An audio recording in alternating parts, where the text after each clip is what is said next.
Hello, I'm Camille Roth. I'm going to be presenting our work on the Twitter sphere and the context of the 2019 Europe elections that made it possible, most specifically, to study the fragmentation in this whole sphere, and especially in terms of the various language-speaking communities. This is work that we've done with Katharina Tittel and Telmo Menezes at the Computational Social Science team at St. Marburg, CNRS in Berlin. Maybe before I dig into the specifics of our study, a few words on online fragmentation and what we know about it. It's an old type of results that there is fragmentation in online systems. That means that there are clusters in terms of interactions, structural clusters when you look at networks and you try to detect cohesive subgroups of users. There is also cohesiveness in semantic terms, and most often these clusters are socio-semantic. They feature nodes that are not only cohesive interactionally, but also similar semantically. They share properties, for instance. One of the first works establishing this kind of results, the beginning of 2000s by Adamic and Glantz, 2004, was focused on blogs at the time of everyone was looking at blogs, and featuring data on 1,000 blogs that were labeled in blue and red, depending on their political affiliation, Democrat or Republican leaning. And they showed that there are two main clusters that match very much these colors, and at the same time, this fragmentation features also a hint of interconnection that is very visible when considering all links, for instance, focusing on the core of this network on panel A, where the most connected blue and red nodes are also connected with one another. So the score is also cohesive. But then when you increase the threshold on the weights of those links up to a certain point, those clusters get disconnected. So this fragmentation is still strong, and the interconnection patterns are relatively weak in this case. This was a global result. Global also in the sense that it's been visible in many other instances up to recently, for instance, in this work of 2016 on the last American elections, looking at Clinton supporters and Trump supporters on Twitter, when everyone looks at Twitter now.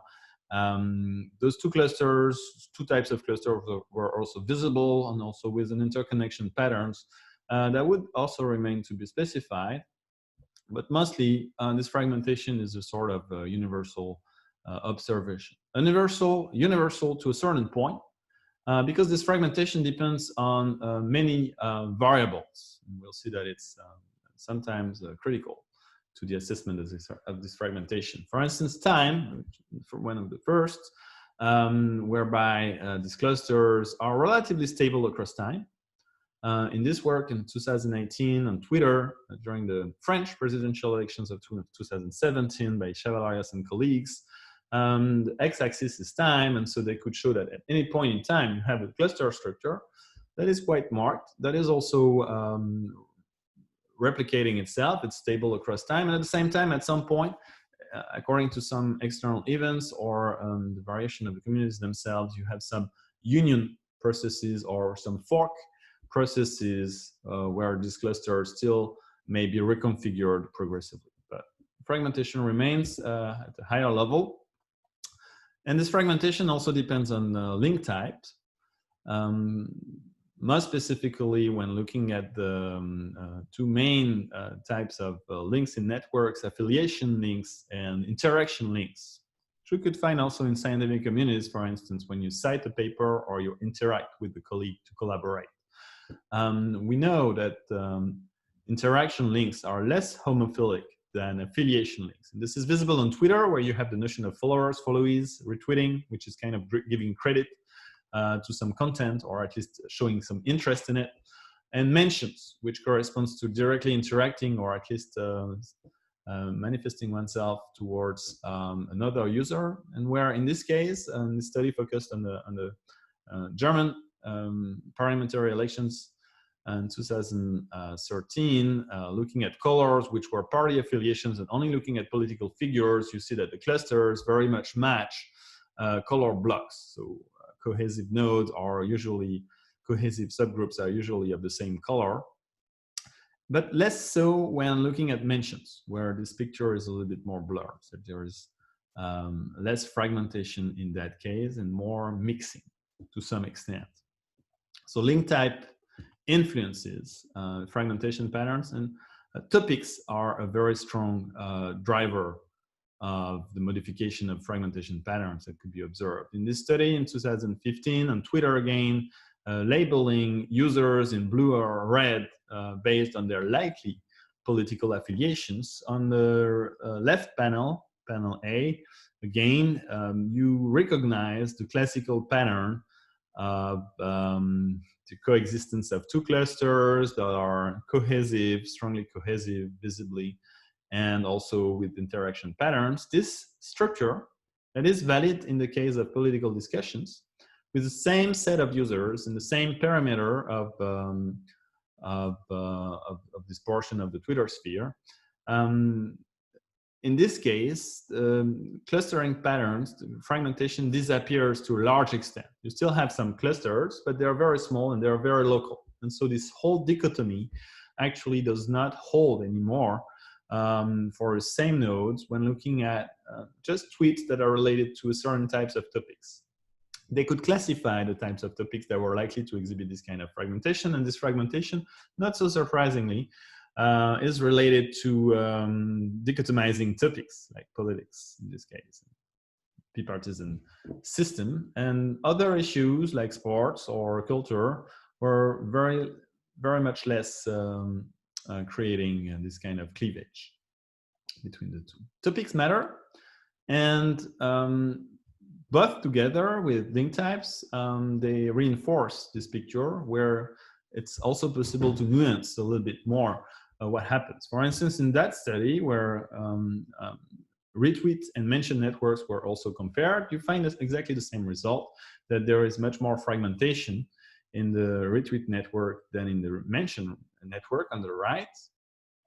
This is visible in this force-directed drawing, but it's also something that could be assessed statistically on table 5. Very simply,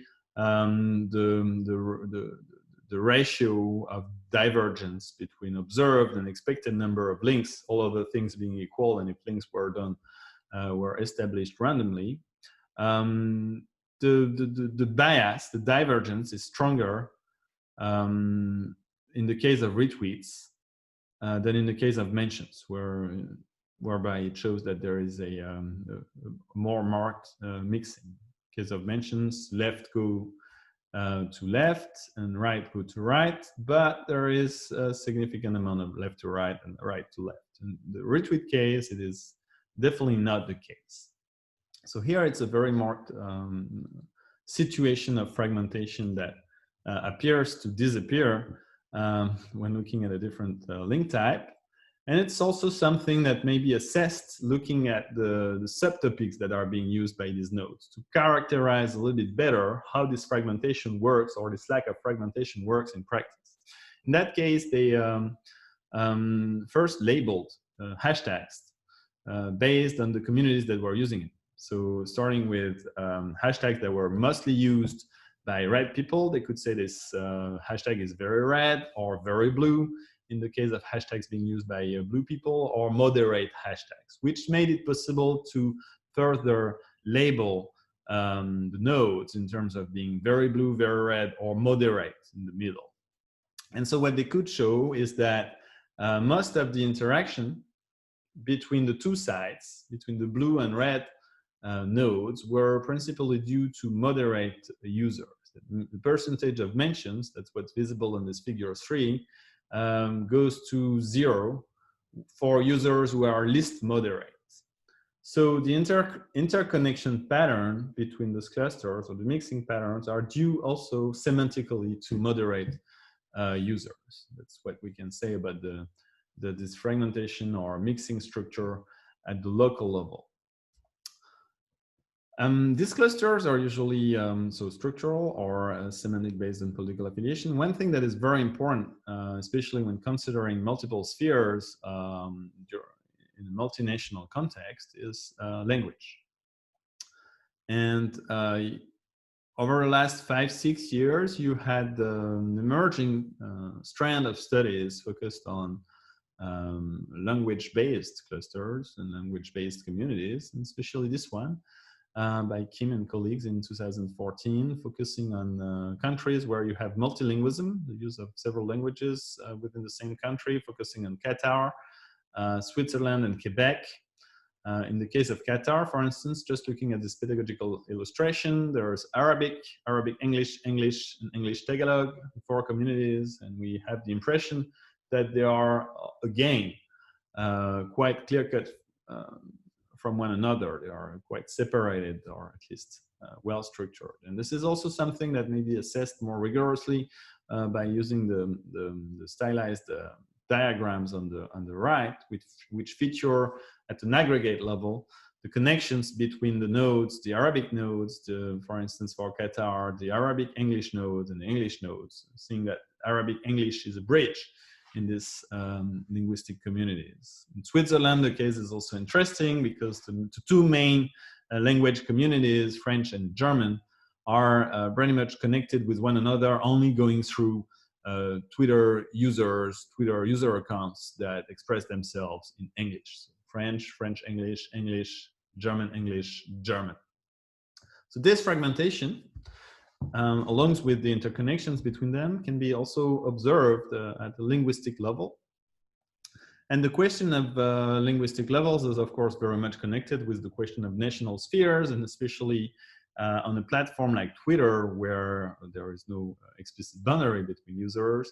The question is, do we have national spheres? And if yes, most likely yes, to what extent are they connected? If they are connected, is there a fragmentation at this meso level, the meso level of languages, that may be studied and described and also instructive for the question of well, multinational, or in the case of the European Union, an integrated transnational public sphere.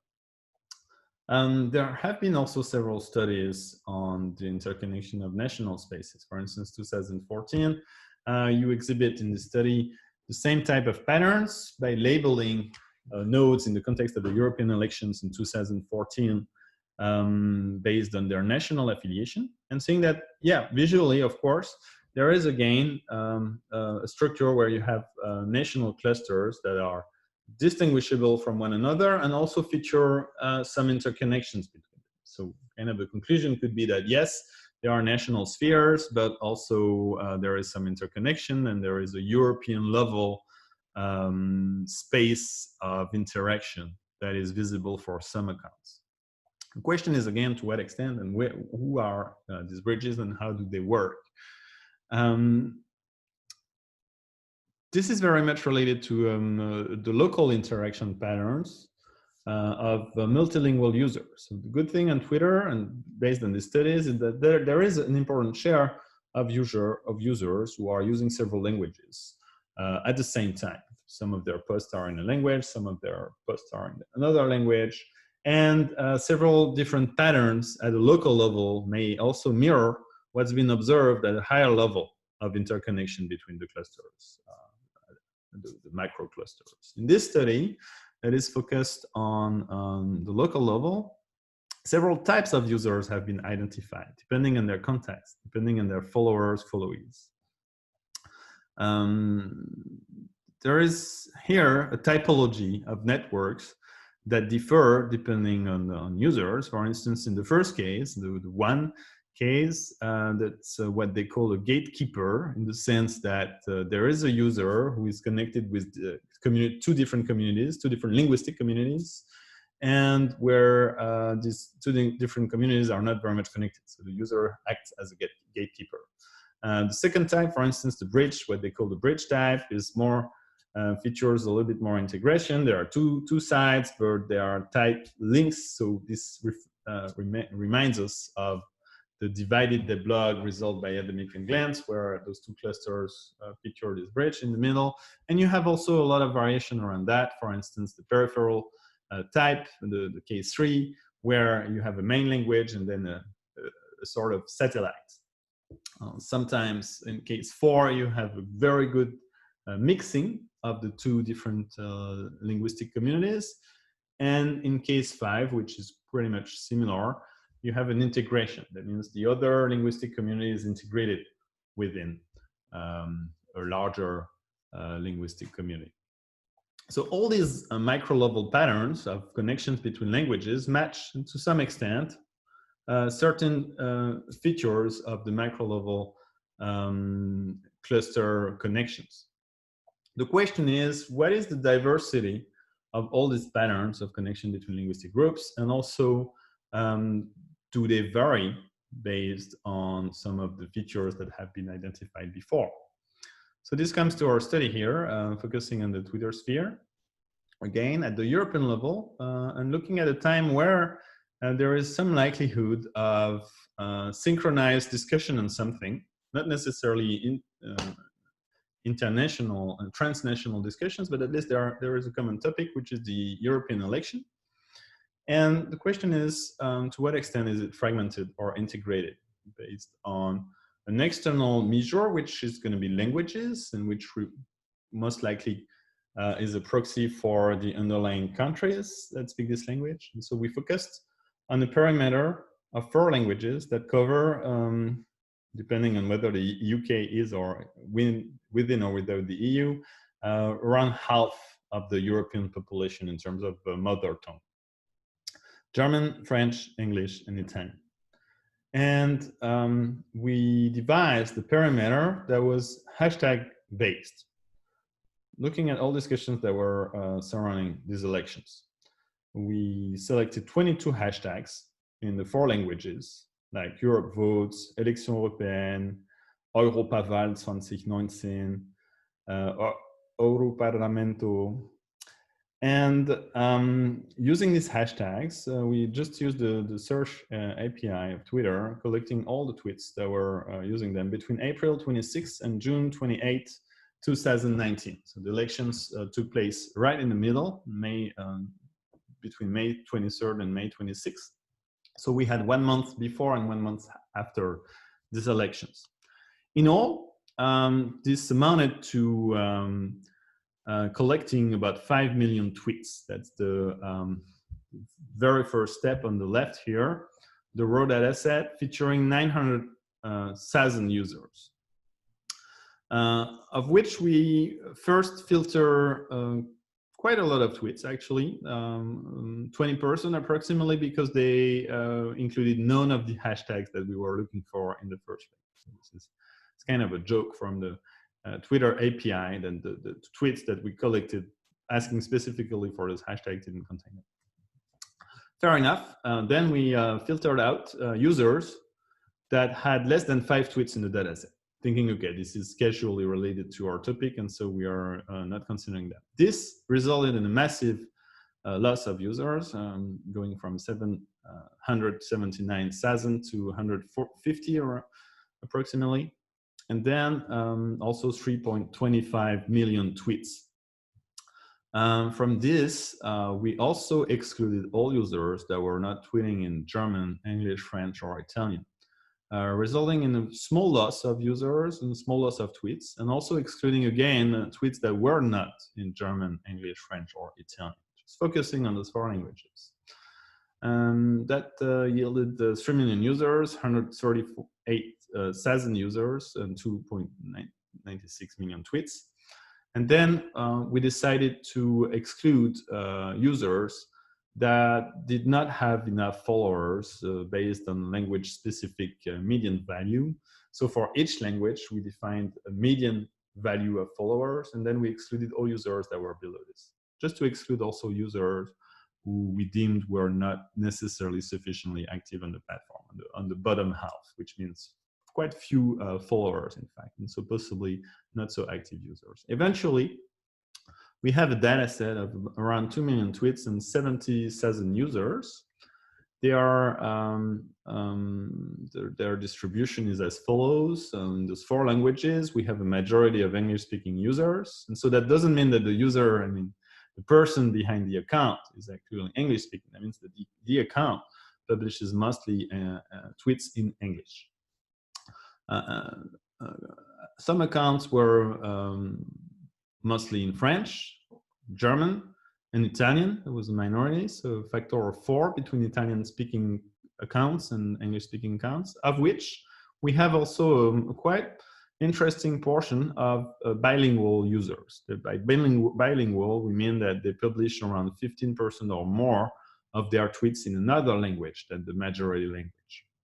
For instance, English, German, French, Italian, German, French, and so on and so forth. And so the pie charts here represent the share of those users, and we decided to focus also on this multilingual sub-communities, as they could have a special role in bridging those public spheres, those linguistically defined public spheres.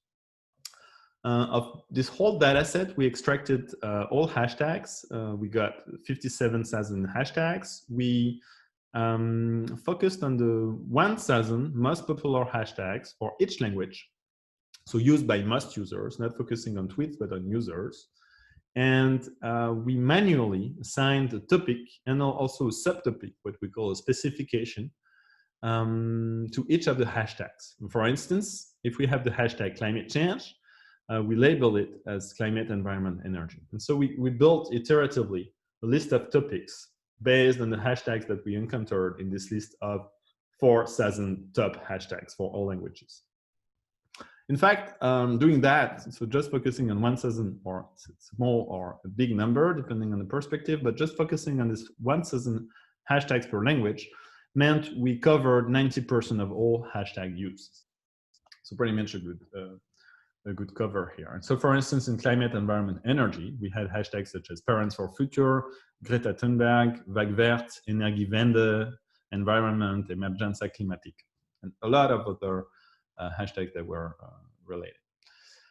We took into account varying levels of activity per users, and so considering that each user spreads their 100% of activity on each topic, on each of those 18 topics that we eventually found, including Europe, for instance, Brexit, Yellow Vests, also in France, this movement, hashtags that were regional. We considered that each user, so we just considered the tweets that contained hashtags that were part of the topics that we defined. And so we considered, for instance, a tweet was affiliated with one of the topics if it contained the hashtag. If it contained two hashtags that were belonging to two different topics, then we would say it's 0.5 of the tweet belongs to one topic and 0.5 to another topic. That made it possible to compute activity levels and focus level of users based on this share of topics, and also having, for instance, some users who were very much focused on Europe. All their tweets had to deal with Europe and nothing else, and others were very much focused on Brexit, and others were more spread. And so based on this, for each topic, we looked at users whose focus was above the median. So to say, okay, some users may casually tweet about this topic, but essentially, with respect to the other users, they seem to be among the most focused on above the median, which is not a strong threshold either, for the said topic. But so for each of the topics, we considered subsets of users among the subsets of users who ever used one of the hashtags related to a given topic. And based on this, we have, for each topic, a subnetwork that is based on the users who belong to the subtopic above the median, their tweets, the tweets that contain the hashtag that is related to the topic itself, so just those tweets, and from those tweets, considering the retweets that go also towards other users of the same subset. And we focused on this. So all among the subnetworks of all retweets that were explicitly belonging to the topic, we could devise subnetwork of users, from which we focus at the meso level of linguistic communities. And so considering the communities that I spoke about before, German-speaking, English-speaking, English, German-speaking, we could compute the network, the meso-level network of retweets from a linguistic community to another. For instance, in the climate, environment, energy case, if we look at the median, that's the M, we get this small sub-network where the German community is very much focused on itself, but also interacts a lot with the German English community, which also interacts with the German community, and also with the English community, which interacts a lot with itself. That's what the arrows and the sizes feature. Node sizes are proportional to the users who are active in this topic and belong to that community.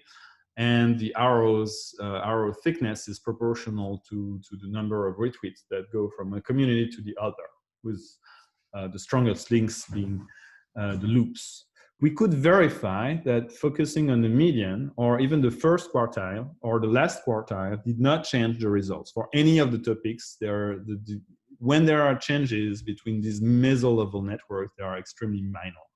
So that also justified that we could keep the median of activity. What matters is the discrepancies between the networks for these different topics.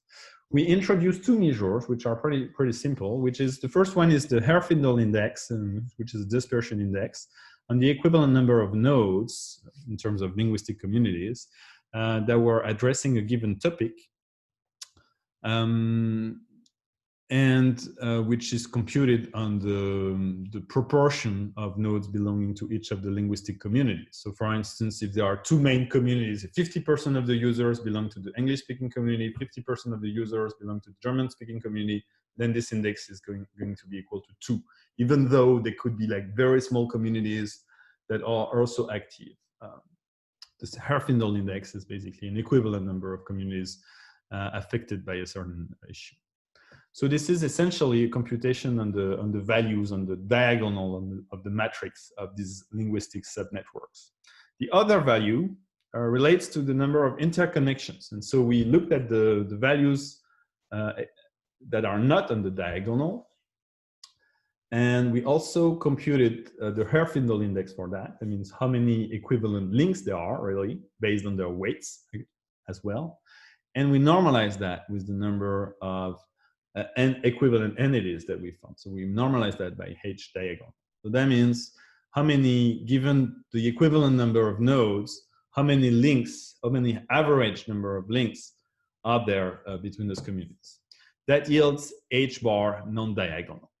And so we could spread the topics based on this two-dimensional axis representation, whereby we could also cluster the various points using simple clustering procedure to create groups of subnetworks and to see the typology of the subnetwork that we could get. And we essentially found five groups with their prototypes. The group one, for instance, is made of Brexit-speaking users, essentially an English-speaking community, which is interesting at this time because that means during the European elections, essentially the only linguistic community that was actually dealing with Brexit was English-speaking. The rest of Europe, that we observed, did not really pay attention except for peripheral nodes that were very often bilingual as well. But that's the first case of this theory of networks. Is a very concentrated network on one language and only peripheral. The second case is a little bit more integrated. And for instance, you have the yellow vests here. It was a movement that was typically French and probably at the very beginning was mostly focused on France. But at the time of the European elections, France was still the majority language, but English was also there, and you started to see some interconnections between the spheres. So that means the Yellow Vest movement was discussed also elsewhere in Europe in relation with France, in relation with German English-speaking communities, in relation with Italian French-speaking communities. You start to see some integration, even though there is a major community in there. The third type of network is very fragmented and corresponds to, in this case, topics that are related to the economy or to media, people, issues, so celebrities, whereby, for instance, you have strongly fragmented communities for the media case, German, English, French, Italian. They seem to be all focused on themselves. Or economy, finance, debt. It's interesting because then in this case, it's all about unemployment discussion, debt, taxation, and all these things, which are actually very much discussed in their respective linguistic spheres. then the categories 4A and 4B are more interesting in terms of integration, because at this level, fragmentation disappears and you see the emergence of an integrated European public discussion space, where you still have very thick links from a given community to a given community. But you see direct integration, and also direct integration without the mediation of bilingual communities, in the sense that for climate environment things, for instance, users are discussing by looking or by retweeting what is being said in other linguistic communities. So there is in this case an interesting integration. Region is also interesting. This is made of hashtags that are related to cities, to regions like London, Berlin, Paris, Toscana. And these hashtags are very local. So one could expect that it leads to a quite fragmented structure. But in that case, what we observe is also integration. And it's what this corresponds to is that those European Twitter accounts, actually, when they evoke this hashtag, it corresponds to a local event over there, they're actually paying attention. So if there is, to summarize and to finish quickly because time runs, to summarize, if there is a European integration in terms of topics, it is much stronger for these types of topics where Europeans seem to pay attention to one another. And what it yields beyond the study of these specific case studies, for instance, where we could be interested in the evolution of the structure of integration around the yellow vest, that maybe it started in France and just French centered, and then all of a sudden it became a European topic, or Brexit maybe, that started maybe as a European topic. We don't have the data for this in our data set, but maybe started as a European topic and then became in 2019 a purely English-speaking topic.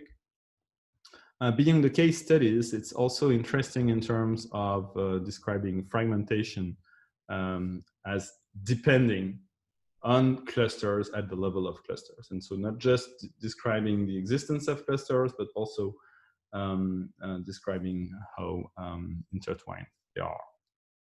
I stop there for the recording.